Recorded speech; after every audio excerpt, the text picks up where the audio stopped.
মানুষ হতে হবে,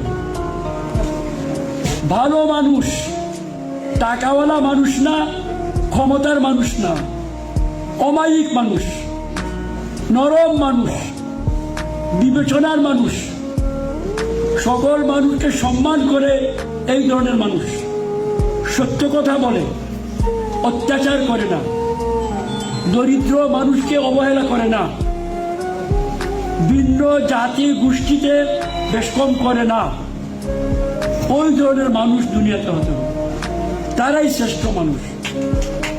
এই তো 1 মাস আগে আমি মন্ত্রী ছিলাম, আমি যেদিকে হাঁটতাম 20 জন 40 জন গাড়ি ঘোড়া দূরে উড়াইয়া চলতাম।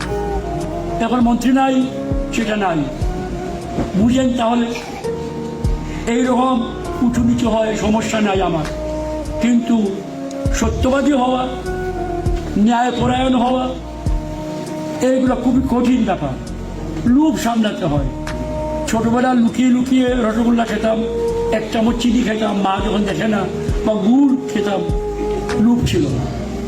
বড় হয়ে গেছে, অনেক সুযোগ হয়, ধন সম্পত্তি, টাকা পয়সা সামলে থাকা খুব কষ্ট, তোমাদেরও কষ্ট হবে এক সময়।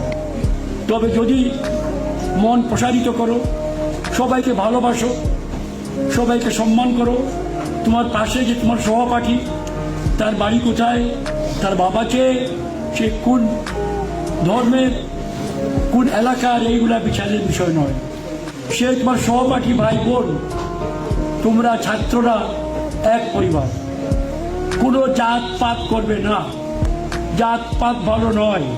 স্রষ্টা জাতপাত পছন্দ করেন না, স্রষ্টা জাতপাত সৃষ্টি করেন না, স্রষ্টা মানুষ সৃষ্টি করেন, পাখি সৃষ্টি করেন, মাছ সৃষ্টি করেন, পোকা মাকড় সৃষ্টি করেন, সবাই আমরা সৃষ্টি এক পরিবার।